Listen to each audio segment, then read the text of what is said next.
Let's get started.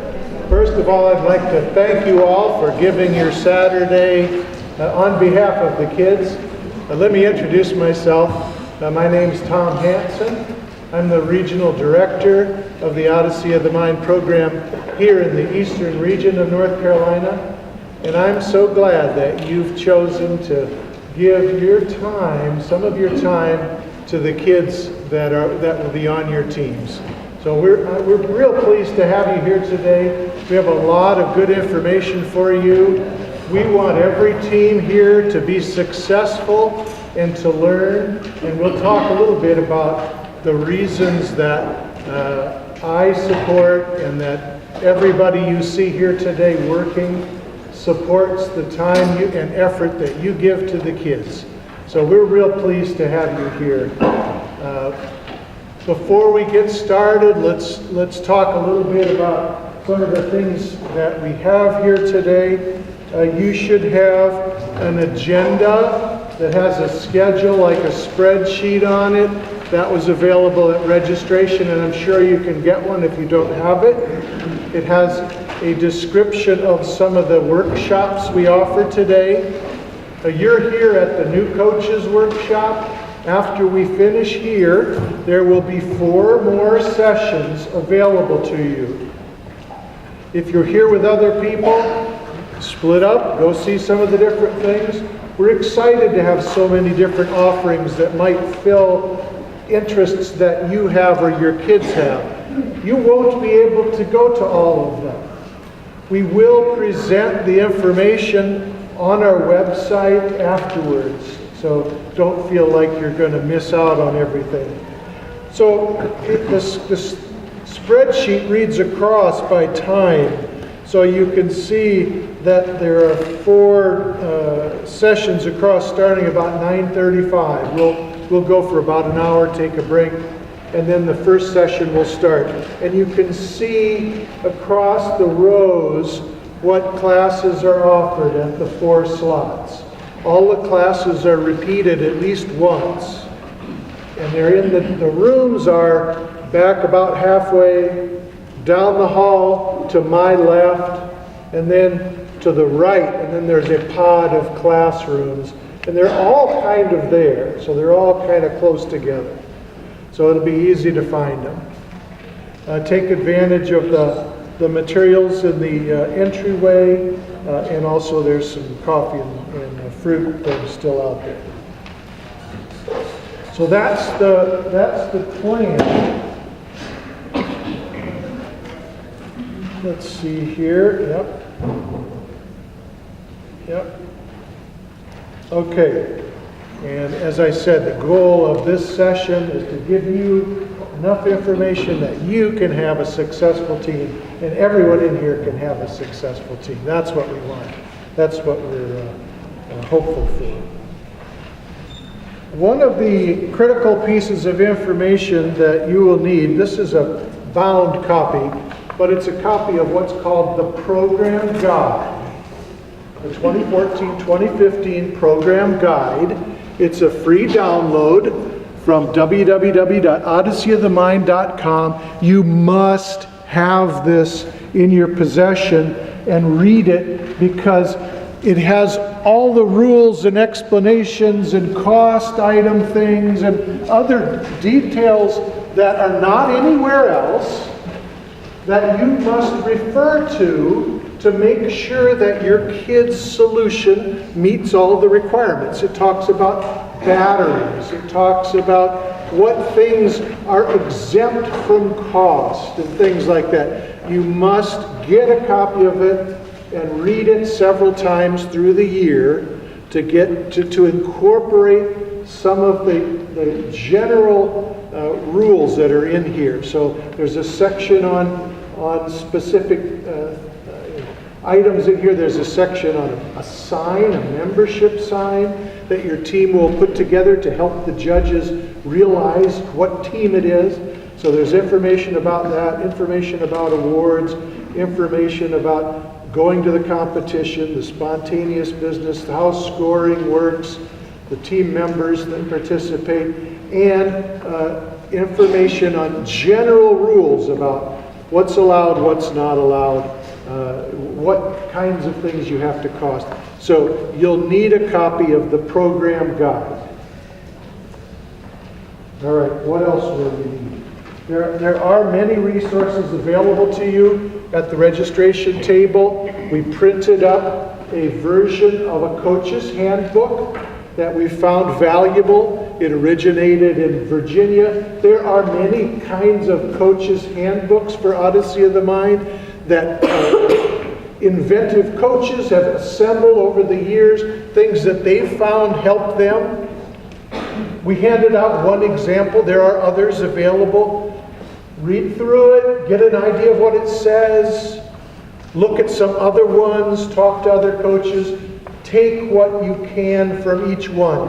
These are not written in stone. They're just ideas for you and resources for you to think about how am I going to move forward in coaching an Odyssey of the Mind team. So make sure you have a copy of that handbook. Do you get a hard copy of the book somewhere? A hard copy of this book comes with the membership packet.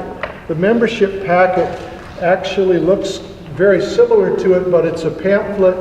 Each one of your schools or homeschool groups, when you buy the membership, gets the packet. It has a hard copy of the program guide. Otherwise, you'll print it out. It's a PDF. Okay, so that's what you get. Yeah, let me make some comments. I appreciate questions. I have a retina problem in my left eye. My right eye is better. If I see you, I'm willing to recognize you. I may not see you. If I don't see you, please, wave your hand and say hello. Say interrupt Tom, and we'll go forward. So please feel free to participate. If I'm doing covering something that you don't that you missed out on, like some clarification, please let me know. Always check the Eastern Region website. So we're in North Carolina. We're in the Eastern Region.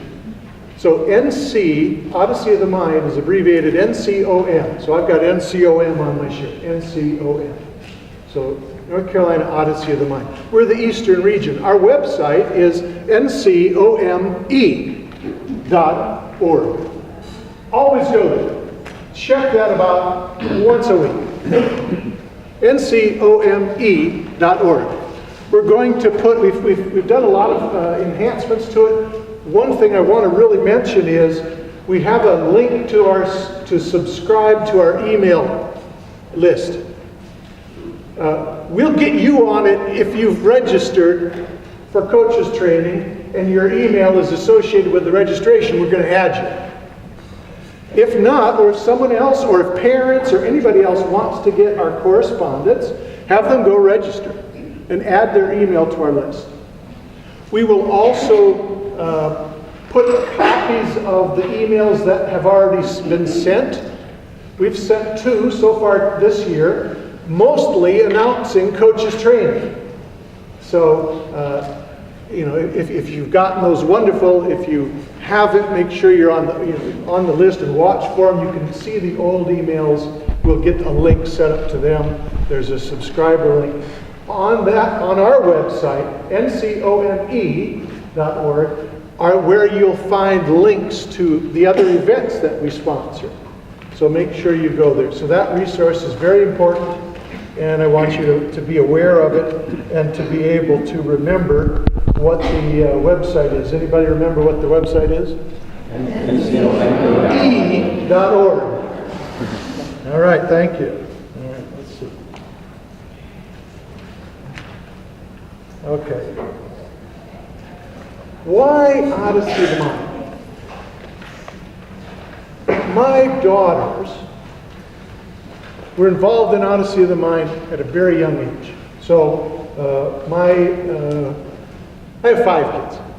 My third daughter, my first kids had no idea what was going on. But my third daughter got involved at Emmacon Elementary School when she was in 3rd grade, and she was on an Odyssey of the Mind team. And she's now 28. I had no idea what it was. she was on an Odyssey of the Mind team. Eventually, I found out that, they've got to go to a competition. I think that year it was actually Enloe. So I went, it was in March, it was kind of in the middle of basketball season. I was like, are you sure this is what I should be doing? I went to it, and I watched my daughter's team demonstrate a solution. I thought it was cute. I loved how they looked and it was, they had some funny things and they were up on stage and they did a performance and that was awesome. And then I saw the next one and it was completely different. And I couldn't really understand what it was. I thought they were just kind of cute things. And I thought, well, that's nice, but what's the big deal? And then what happens is you start to understand what they've actually done. And your parents will be in the same boat.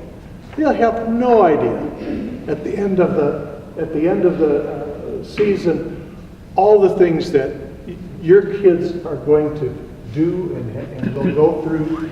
And what I found was my daughter gained confidence. She was very proud of what they had done. And I came to understand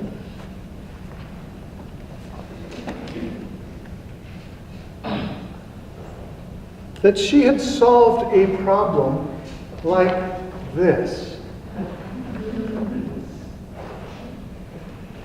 And they're different every year, but this is 5 pages of detailed constraints, requirements, and objectives. And that skit solved a problem in a very creative way. And the next skit also solved the problem, but it wasn't the same solution. It's a different solution. There are many solutions. So having the feeling that they did something significant and that they were proud of and that they got up and performed it is one of the real benefits to what you're going to do with your kids.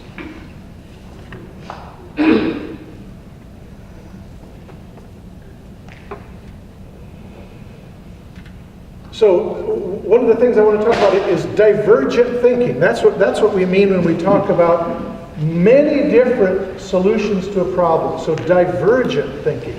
Convergent thinking means you come together to one right answer. Divergent thinking means you think in ways that are unexpected and out of the box. And one of the most fun things to do with your team is help them learn how to and to be accepted when they think in a way that's unusual. It's one of the most fun things. If you think about, we'll talk about this in a minute. Okay, the other thing about Odyssey of the Mind, why? It's a team effort. It's a social group. The more experience kids have working together, guess what? They're going to be working together the rest of their lives. In school, when they get a job, as they go out into the rest of their lives, they're working together. The more experience they have, learning to work together, what it takes to be part of a team, and to celebrate the successes of a team, are one of the things that's important in Odyssey of the Mind. So I mentioned real life communication, so they're able to talk, they're able to get up in front, get up and make a presentation to a group. They learn brainstorming skills. Brainstorming skills are one of the most fun things to teach. You can teach ways to get kids to give ideas to solve problems. Let me back up a second. Problem solving is one of the most fun things to do. If you're able to solve the problem, it gives you a feeling of success. So we all like solving problems. Well, this is a problem-solving program. So as you think about, well, what am I going to be doing? You're going to be giving your kids problems to solve. And they'll come in and they'll be excited. So every meeting you might have something for them to solve. And maybe a spontaneous problem that they've never seen before. That's something they'll look forward to. And you'll be able to teach them, well, how do you do a better job at solving problems? One of the most important ideas that you'll hear more about is just generating lots of ideas. If you can get the kids rolling, and you can be up in front as a scribe and just record it, and as you practice with them, they'll get better. They'll understand that it's acceptable to come out with some wild ideas and to think about things in an unusual way and to brainstorm and to think creatively. One of the most important things is getting a lot of ideas up. And so training them how to do that, how to take a set of things that you've written down and maybe generate more. Piggyback on another idea, change it a little bit. That's one of the things that they learn that will help them in the rest of their lives. As they think about all the problem solving we do it every day. You walk into a room, there's not enough chairs, you're solving problems. You walk into a room, the lights are up, the lights don't work, you're solving problems. If you can think creatively and open your mind to a lot of alternatives, you might come across something that's really creative and really unusual. And that's what we expect out of these kids, and you can help them learn that. So that's a wonderful thing. Lasting friendships is another one. When kids work together for a period of time, when you help them with a little team building to learn about each other, to become friends, some of my daughter's closest friends still are the teams that she had in middle school. Middle school, it's a rough time for kids. If they have a group that they're comfortable with, that they can be friends with, and they're not all the same, they weren't friends ahead of time, but spending time together, sharing common experiences, being successful together, having another adult mentor that they can talk to is so important to them. They remember it and they're friends for a long time. When we have judges training in February, we have a lot of people who come back who have been Odyssey of the Mind kids. And they're willing to come back to volunteer to spend a day training and then spend a day at the competition being judges. And one of the things they always tell us is those memories of the times they spent together that you can help enable, that you can help arrange, that you can help make go appropriately. Those are the things they remember, and they're so excited and so happy about it. So that's one of the reasons that we here all support the time you're giving and want to do the best we can to help you have a successful team. Let me transition into what is Odyssey of the Mind. It is an international creative problem-solving program. It does operate in almost all the states in the U.S. It's about 20 different countries. Germany, Poland, China, Mexico. We've got a team. We had a team from Africa. We've got teams from Europe. So this is a widespread program that people like a lot of different places. In our region, we had almost 2,000 kids involved. We had almost 250 teams last year. So there are a lot of kids involved with this. That's what it is. And it is based on the idea that creativity, which we need, can be taught. And what aspects of it can be taught? The brainstorming, the thinking skills, the idea generation, the ways to piggyback on other things, the techniques that kids can learn to just generate ideas. Excuse me. It's challenging and it's fun, and the kids love it, and they will You'll be pleased, I think, with what happens. They demonstrate the skills that they've learned and the skit that they've learned at the tournament. The tournament is March 7th. It's going to be at Wake Tech. This is exciting for us. We've been in Chapel Hill for several years. Wake Tech's going to host it this year. We'll make accommodations there. This is the Wake Tech that's south of Raleigh, but at least we won't have any parking problems. We've got great venues. We'll probably have to stagger the award ceremony, but we're excited. The kids actually don't have to demonstrate their solution at the tournament, but you know what? Having a goal like this motivates the kids. So that's the reason we do this. It's to give you a time you can work with the kids to say, look, we're preparing, and then on tournament day, it's a celebration for every team that brings a solution. That is a successful team.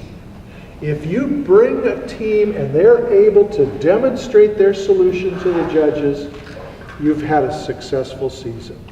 Because think about it. It's not the results of the competition that's important to these kids. It's the process that you will lead them through week by week to get something done that's amazing. Something done that's real. Something done that they can be proud of. If they can make a solution that meets all those restrictions and constraints, and they've done it all themselves, and they're proud of what they've done, and they think back over their Odyssey of the Mind experience, the result at the tournament is not the focus. That's an element of motivation. And of course we want them all to do their best. But what you focus on is what they're getting over the course of the season. That's what your emphasis should be on. You should think about your team, about growing your team, about doing the things that are fun, about helping them understand that if you're doing a problem like this, guess what?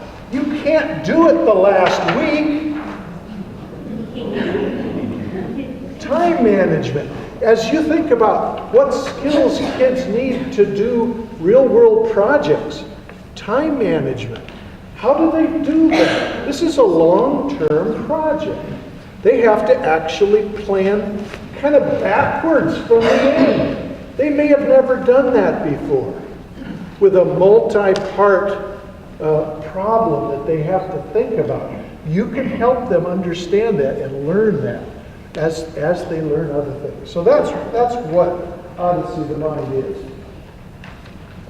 I've already talked a little bit about divergent thinking. But let me mention this to you. In school, in almost every aspect of the things they learn, they have one right answer. In almost everything, one right answer. Math problems, they're taking a fill-in-the-blank test. They've got to learn dates. They've got to learn, chemistry things. One right answer. Well, guess what? In the real world, when you're solving a problem, often there are many different possible. Think about, okay, I've got to go to Walmart. How can I get there? So thinking about routes. There's more than one right answer. Thinking about solving real-world problems, there's more than one right answer. And having the ability to branch out and think in an outside-the-box manner matches more closely with the real world than some of the things they find in school. It's one of the only areas where there is no one right answer. So divergent thinking is important and an interesting aspect that you will expose them to that they don't get in school. They don't get that part. That, here's a problem, and guess what? They'll be looking to you. Well, is this the right answer? There's only one right answer. It will be confusing for them at first. You'll have to help them understand. There are many answers. Let's write down a bunch of them. Let's look at them all. So it's fun. So that's one of the things, the divergent thinking. Odyssey of the Mind was started about 33 years ago by Dr. Sam Nicholas. Dr. Sam came to the North Carolina State Tournament last year. It was fun to have him come down. He was a teacher at a technical college in New Jersey and invented this kind of problem-solving program for some of his kids. And they enjoyed it so much, and he enjoyed it so much that it spread from that point and has been growing ever since. And North Carolina, I think, was one of the first few states to get started. We've been going about 33 years. Odyssey of the Mind's been going in North Carolina. There are new problems every year. So one of the interesting things is, you'll know so much about this problem. Well, guess what? Next year you got to start over. It's kind of fun to think about. How is Odyssey of the Mind organized? There's a national organization, Creative Competitions Incorporated. That's the organization that writes the problems and administers the world finals and the national operations and international operations. In the States, generally, Odyssey of the Mind is operated by nonprofit organizations like North Carolina Odyssey of the Mind. We are a 501c3 nonprofit organization. The state organization is the one that administers Odyssey of the Mind in North Carolina. We have 5 regions. They're named kind of confusingly. We're eastern, but coastal is farther eastern than farther east than we are. We have central, but it's actually kind of to the west. Northern makes sense, and western, western is on the west, northern is the north, that's good. Then we've got central, which is actually kind of to the left. Then we've got eastern, and we're kind of in the center, and then coastal. So 5 regions. Each region operates its own board, generates its own events like this, and skills fair, and spontaneous fair, and the regional tournament. So there's 5 regions that operate like we are. The 5 regions then send teams to the state competition. And generally, we send about 30 of our teams will advance to state. That's about how it works. So all of us here in this region, all of the other regions, and all the state board members, we're all unpaid volunteers. No one gets paid to do this. Everyone is here because over the years, we've seen how the kids react. And you can't believe when you get to the tournament and we get a chance to see all of the kids come through, and every team shows the same excitement. And the fact that the kids are getting up, putting on their solutions, and they're so excited to tell us about it, that it motivates us. So that's the reason that I've continued, and that everybody you see here today that's presenting their experience with Odyssey of the Mind, the kids that they've known, the things that have happened, motivates them to give their time. And I hope someday some of you will feel the same way. So that's how we're organized. The Eastern region sponsors several events. This one here today, in 2 weeks, November 8th, we're offering a skills fair. One of the things about Odyssey of the Mind that you want to think about is you can teach your kids any skills that you think might be valuable to them. So, and that's fun. You get people who know things and you bring them in and you have them teach the kids. The kids can learn things. So that we're doing the skills fair, and we're going to offer, in order to get as many teams as possible, we're restricting the enrollment to 2 of your kids on your team. And we're expecting that they will teach the rest of your team the things that they learn. Yes? Is it 2 per team or 2 per school? 2 per team. 2 per team. So if you've got five teams, you can bring 10 kids. So one of the things we teach there, they're interesting. One is script writing. Maybe kids have never written a script. Maybe a characterization or a little stage presence. Have they ever thought about not turning their back to the audience? No, they always turn their back. Electricity, maybe some circuitry, maybe some woodworking, maybe some working with PVC pipe, maybe painting, maybe, there's some other skills that the kids will need. One of the things that I can tell you to do is to go online and look for some Odyssey of the Mind solutions. You won't understand the problem they solved in the past, but you get a feel for what the kids do. And as you think about what the kids do, then you'll have a better idea of, can I bring in somebody to help talk about or help teach? Or what about sewing? Some of these kids have never had a needle and thread. Let's give them one. Let's if they make a little pillow, they'll be excited. And then you've taught the skill that they can use to help solve the problem later. So that's what the skills fair is. It's $8 per kid, and sign up. It's at our website. What's our website? EE.org. Yes. Okay, thank you. One last question. Yes. Is that $8, is that coming as your cost? No, absolutely not. No, and we'll talk about that in a minute. No, that's just extra.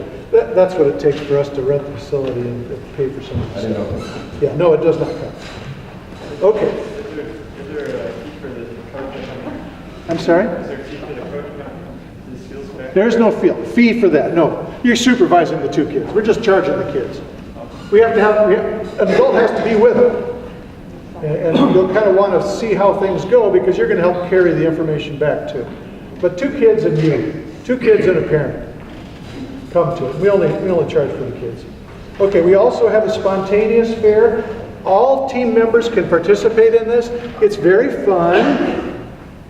Kids enjoy it. They get to solve usually 4 spontaneous problems over the course of the day. It's kind of like today where there's 4 sessions.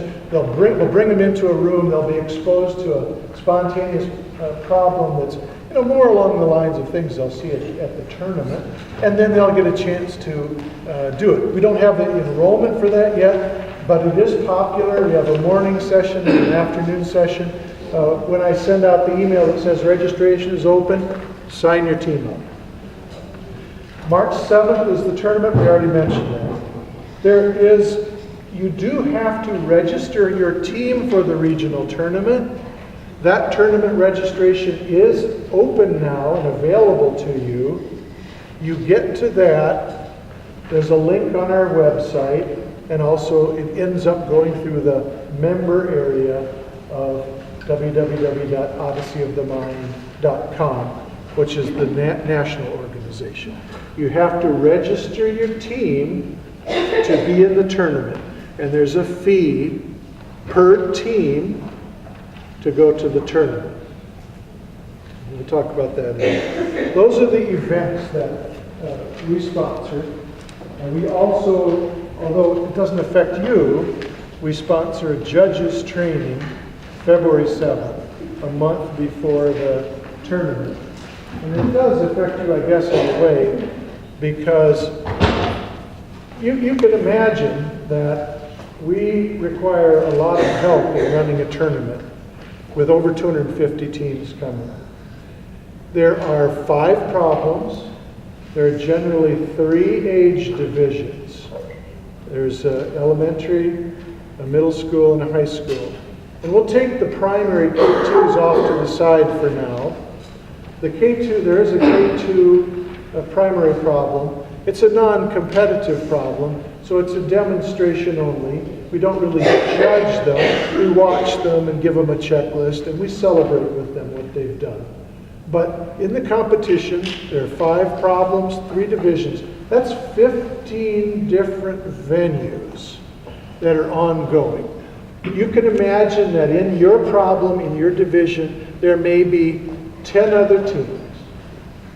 Those 10 teams, we line them all up and they go right after each other in one venue. And we have one judging team that will see your team and all the other teams in that problem in your age division. So they will specialize in the problem that your team does. We have a team of judges that do that. There are usually 3 or 4 problem judges. There are usually 2 or 3 style judges.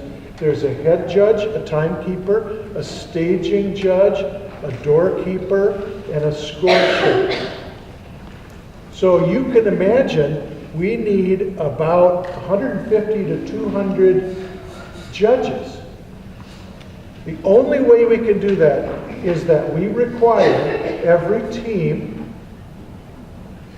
to find for us someone to be a judge.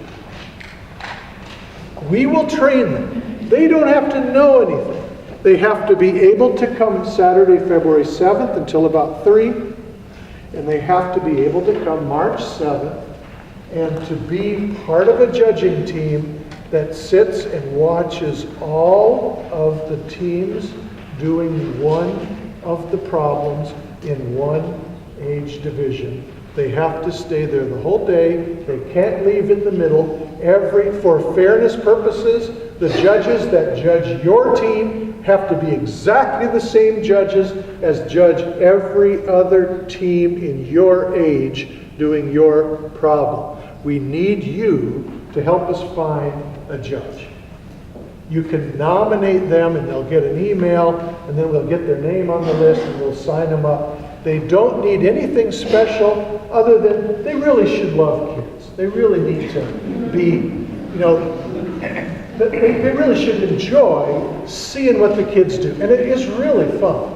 We have a lot of returning judges because you get to see and talk with every team afterwards. And as I was saying before, they're so excited afterwards to tell you what they've done and what they've worked on, and how they thought of it and how they built it. And it's very energizing. It's very fun. But we'll need that from you. Yes? So the judge will be, what's the same problem or will be, what's the different problem? It will be a different problem. The judge you nominate and recommend will not judge your team. Okay. So for appearance of impropriety, they don't do it. So they won't see your team. So this is the problem with parents being judges. They have to understand that if they're going to be the judge, they probably won't see the team performance. So as I learned about Odyssey of the Mind, I was willing to be a judge for my daughter's team. Because I got to see the practice ahead of time. I didn't need to see them on stage. There are enough parents recording it that I knew I could see it later. Now, I was interested in afterwards being with the team in the awards, and then usually afterwards we go out and get some ice cream or have a team event to kind of celebrate. So you can be part of that. But you have to understand if you're going to be a judge, you will not see the team. Okay, any other questions about the judge? It's real important, it's really fun. They come together as a team, a judging team, and they learn about the roles that they're going to participate in. Not every judge actually scores. As you can imagine, a head judge is the administrative overhead, keeps things rolling. The timekeeper has responsibilities, the staging judge has responsibilities. The style judge and the problem judges score. They're the only ones who score. So it's pretty fun, yes? Is there a last date to nominate the judge? Say that again? Is there a last date for nominating a judge by each team? You will not be considered registered until you provide a judge. Okay. So get started with it. It's January 24th. Well, the absolute last is February 7th because they have to be trained. Yes? If you have a parent who's trained as a judge with their kid at another school, they still go to training on the 7th? Yes, everyone has to be trained. Everybody's trained the 7th. Even if they've been trained before, they go to the session again? That's right. Okay. Because the problems are different every year, and the judging team is different every year. So they'll have different roles, and they'll learn the problem every year. They have to actually take a certification test to become certified to judge at an Odyssey of the Mind competition. So you can, that's at least some comfort to you. That the judges that are seeing all the hard work your kids have done are certified. That means they've gone to training, they've learned the problem and talked about all the things they're going to see, and there's a certification test. Now naturally, we don't want them to fail. So we make sure that we guide them along and talk about what is important.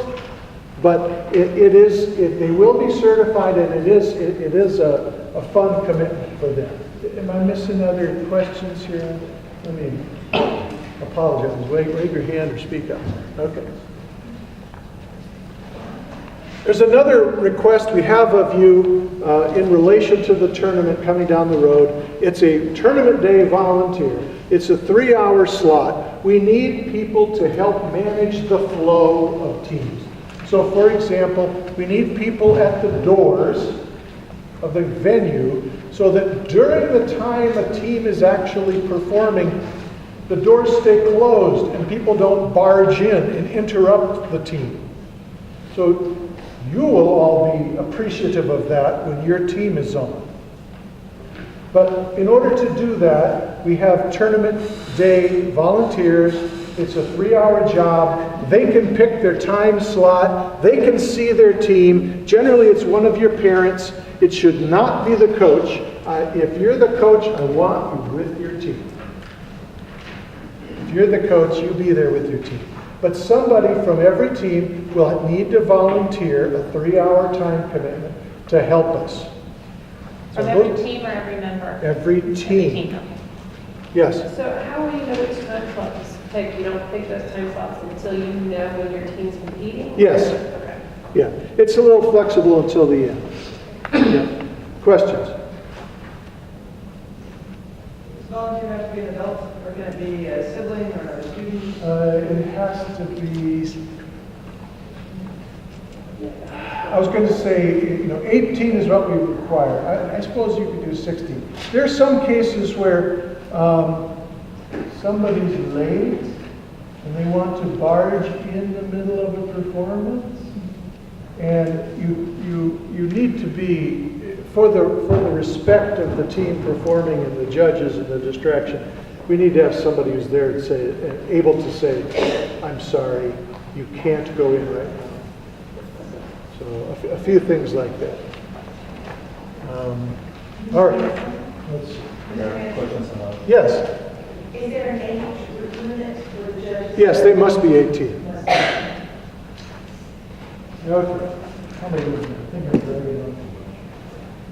All right, program structure, teams of 5 to 7 students. You can have fewer, but it might impact your maximum score. So the other thing to think about with teams is that a maximum, the way to think about this is the limit is 7 minds can contribute to the solution. So that means once you've started your team thinking about how to solve the problem and have started brainstorming ideas, those minds that participate then are on your team. They will not go off your team, whether they participate or get sick or move away. They're still members of your team. Because for fairness reasons, 7 minds is the limit. So if you have fewer, you can always add, even up to World Finals. If you had 6, you could add a 7.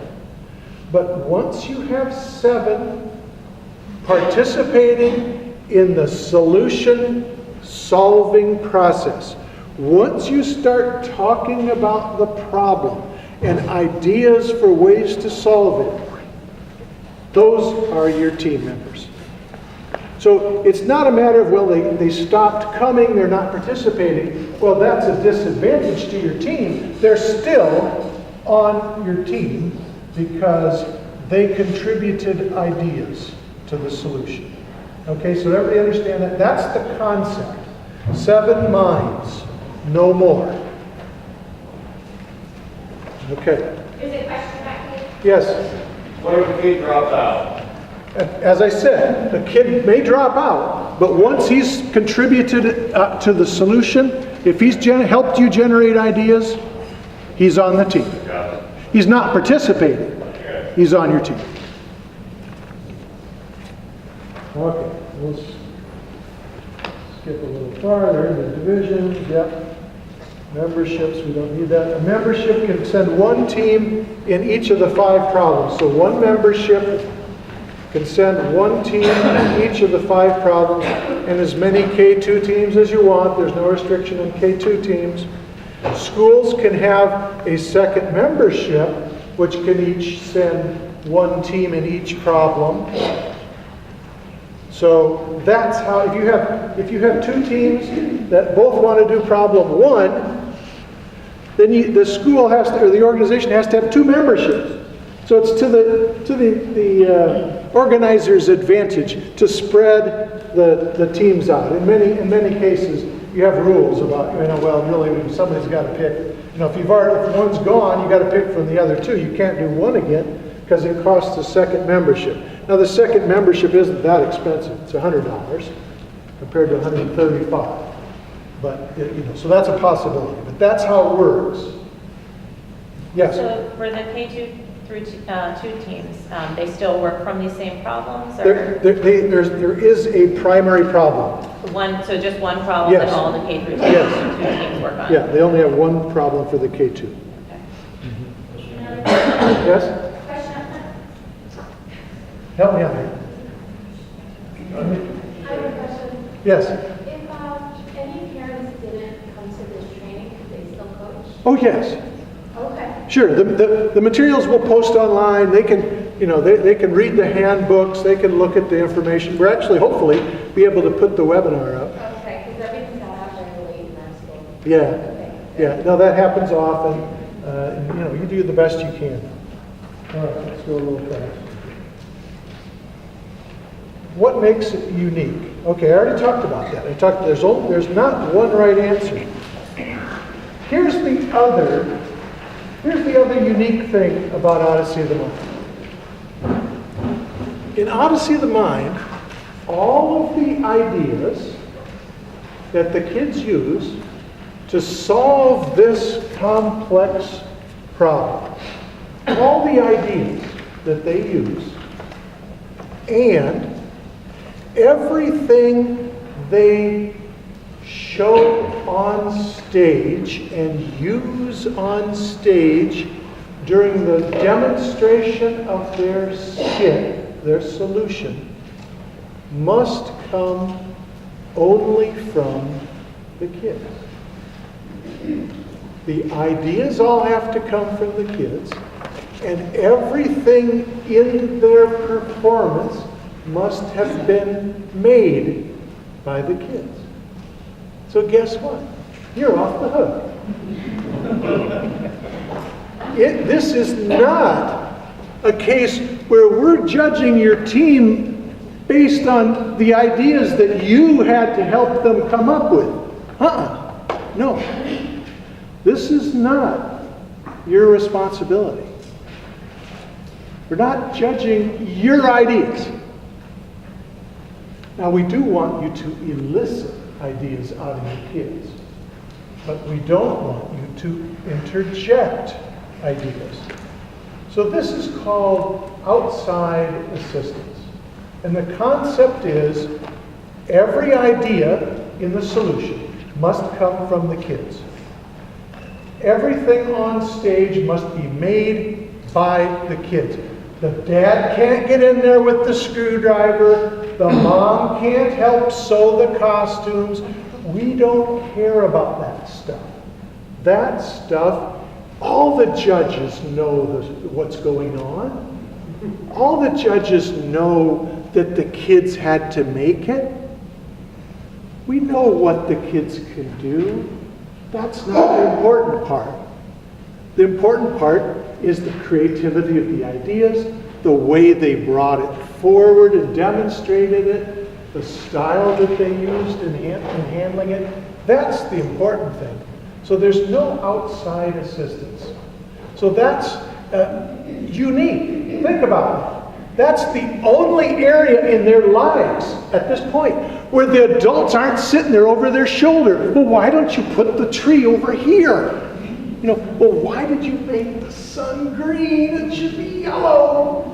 So you've got, this is the only place where they have ownership of the problems that they're doing, the solution that they come up with. And guess what? It's one of the most important things.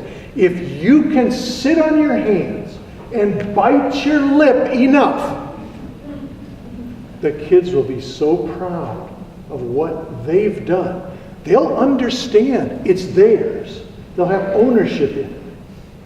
So it's really an interesting and difficult task when you're so used to giving ideas. You know, well, how about if you try it upside down? They're sitting there struggling with the thing and it's flapping back and forth and you're like, you know, well, you could do it if you put it on this side and screwed it here, you'd be done. No. So, no outside assistance. Very important. We've got some discussions about that. You can kind of think about it. But the main concept is the ideas got to come from the kids, and everything that shows up on stage has to be completely made by the kids. You can help in other ways. And if you think about that limit, there's plenty of things for you to do.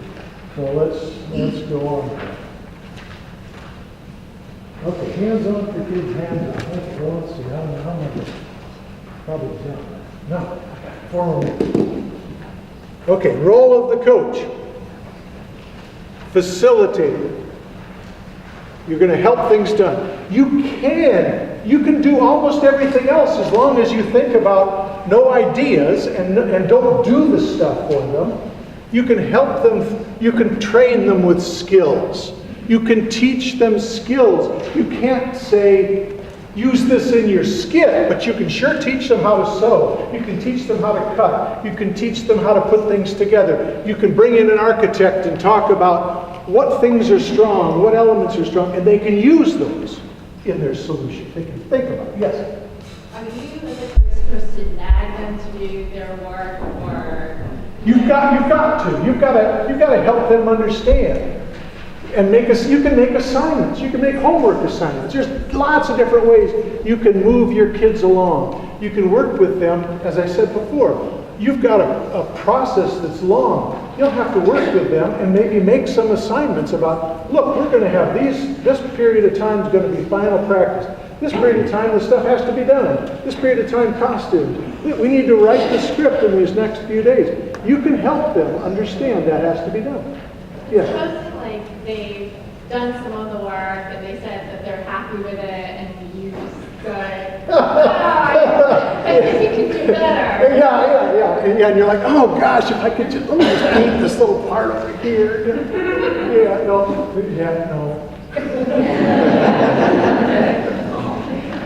You can ask them questions, and as you get good at this, you can ask them questions. It's the Socratic thing, and what you want to do is get them to list a bunch of stuff, and you act as a scribe, and then you ask them to evaluate. And as long as you're not giving the ideas, and as long as you're not interjecting your own ideas, you can help bring them along, and you can ask them, what other ways could we do this? And you can ask in creative ways. But what you're trying to do is avoid stepping on their toes. When you get to the tournament, there is an outside assistance form that every team member has to sign that says, if there's any outside assistance, we want them to list it. And if there's none, they write none and they sign it. And it's just a way to help them realize they did it themselves. So, keep that in mind. You can guide them. You can bring them along. You can't interject their ideas. You can help do a lot of things. Yes?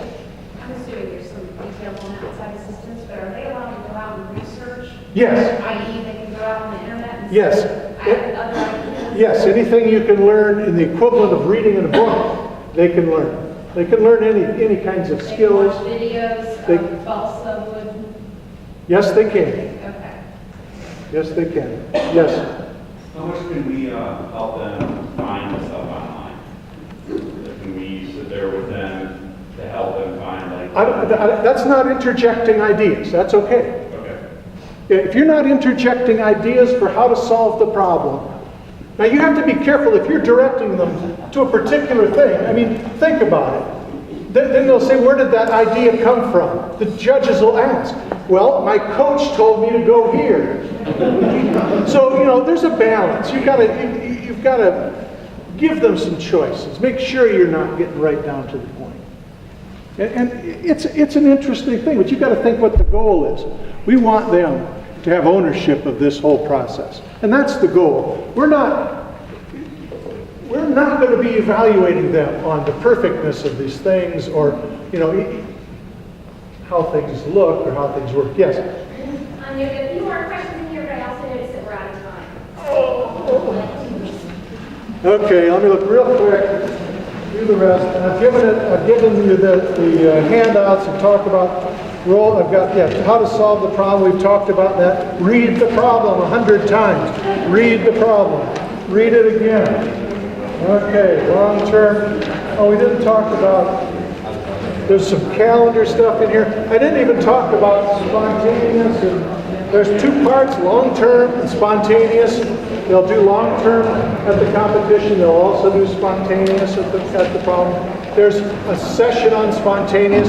If you haven't ever done a problem, if you're a coach, go to one of the spontaneous sessions. If you know what problem your kids are going to do, go to one of the long-term sessions on your problem. The problem captain will talk with you. If you haven't ever done Odyssey of the Mind, go to one of the style presentations. So that's 3 right there. You still have an optional elective. So thank you very much, and I'll be here to answer questions all through the day, and good luck.